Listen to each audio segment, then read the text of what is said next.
Elle a fait 2 jours dans son hôtel. On lui dit non, il faut attendre. Je préfère ne même pas dire le nom de la dame qui appelait à Maningué Saint-Michel. Je préfère ne même pas dire son nom. Non, il faut attendre. Non, il faut attendre. Alors que le gars a son rendez-vous, on lui dit non, il faut attendre. Il faut attendre, il ne peut pas te recevoir. Jusqu'à Maningué Saint revienne en Côte d'Ivoire. Et depuis Amaningué Saint est revenu en Côte d'Ivoire, Amaningué Saint a pris ses distances. Amaningué Saint n'a plus mis sa bouche dans l'affaire de FPI. Il allait s'asseoir, il est chez à la maison, il fait autre chose. Il ne s'intéresse plus aux affaires du FPI. Ça, c'est ce qu'ils ont fait à Maningué Saint, je crois que c'était en 2017. Le même coup qu'on a fait à Maningué Saint, c'est le même coup qu'on veut faire à Gbagbo, lui, peut se cacher derrière ses femmes. Hier, c'était Simone Gbagbo qui est mauvaise. Simone Gbagbo est ceci, elle est extrémiste, elle est radicale. C'est Gbagbo qui est bien. Aujourd'hui, c'est Nadi Bamba qui est mauvaise. Nadi Bamba qui fait ceci. Voilà, Gbagbo, lui, il est bien. Il peut se cacher derrière ses femmes pour agir. Et c'est les autres qui vont récolter putain, non, mais franchement, j'en ai ras-le-bol. Franchement, j'en ai ras-le-bol. J'en ai ras-le-bol. Voilà. Vous avez fait jusqu'à maintenant dans cette situation. On fait quoi maintenant?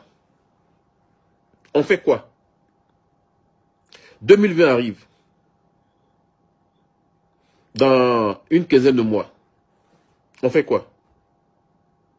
C'est dans ces palabres-là qu'on va reconquérir le pouvoir? Et après, on va venir dire que Ouattara a triché? On va venir dire que le RHDP n'a pas gagné au premier tour? Au lieu de nous organiser, au lieu de chercher à comprendre comment le monde fonctionne, on pense que le monde se limite au FPI et à Gbagbo. Le monde ne se limite pas à nous. Qu'on soit là ou qu'on ne soit pas là, la terre tourne. Voilà ce qu'il faut, il faut savoir. Voilà ce qu'il faut vous dire. Vous ne savez rien au fonctionnement du monde. Vous ne savez rien aux grands enjeux qui gouvernent cette planète. Mais c'est vous qui êtes là en train de vous vautrer dans vos fauteuils devant des ordinateurs et vous prendre pour les plus savants, les plus intelligents. Si on était si intelligent que ça, c'est pas un petit sorodium qui allait nous botter le cul du pouvoir.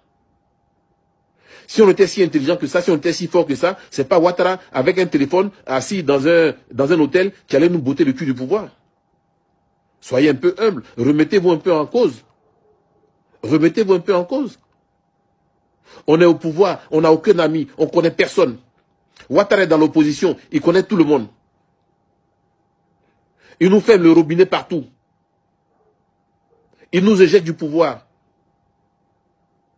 On est au pouvoir. Au premier tour, on fait 38%. On fait 38%. Montrez-moi en Afrique ici, le chef d'État qui en exercice au premier tour a fait 38% à une élection. Montrez-moi. Et avec ça, vous vous prenez pour des génies politiques. Bon, je crois qu'aujourd'hui, j'en ai assez dit, je ne répondrai pas à une question. Je vous remercie. Alou Eugène est parti. Gervais Coulibaly est parti. Gervais Coulibaly est parti pourquoi? Parce que il était en train de négocier quand les gens étaient en exil pour que Ouattara les fasse venir, pour que Ouattara les reçoive, pour qu'on les réintègre dans l'administration. On dit c'est un traître. Cabran Api a négocié, on dit Cabran Api a un traître. Pourquoi? C'est Gbagbo seul qui doit négocier. C'est Gbagbo seul qui peut négocier. Les autres doivent se taire. Tant que Gbagbo n'est pas président, on ne doit pas avoir de maire, on ne doit pas avoir de député, on ne doit pas avoir de conseillers généraux, on ne doit rien être. Comme m'a dit le fils de Koudou Jeannette, Alain Poquet. Pourtant lui, le fils de Koudou Jeannette, il est à l'ambassade de Côte d'Ivoire au Burkina Faso. Michel Gbagbo, il donne des cours à l'université. Eux, ils peuvent avancer. Ils peuvent être des gens, mais les enfants des autres, eux, doivent rester rien. Pourquoi vous ne demandez pas à Alain Poquet, le fils de Koudou Jeannette, de venir s'asseoir à Abidjan?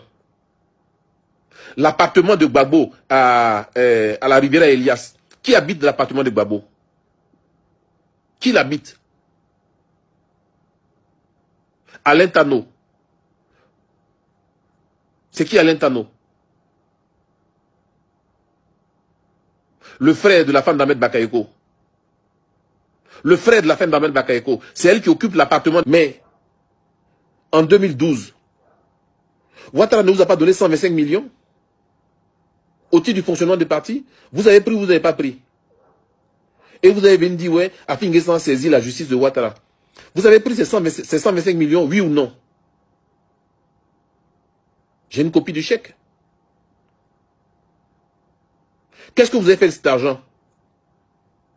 Vous n'avez pas acheté un restaurant à Cocody, la Calebasse? Vous voulez qu'on parle? On va commencer à parler maintenant.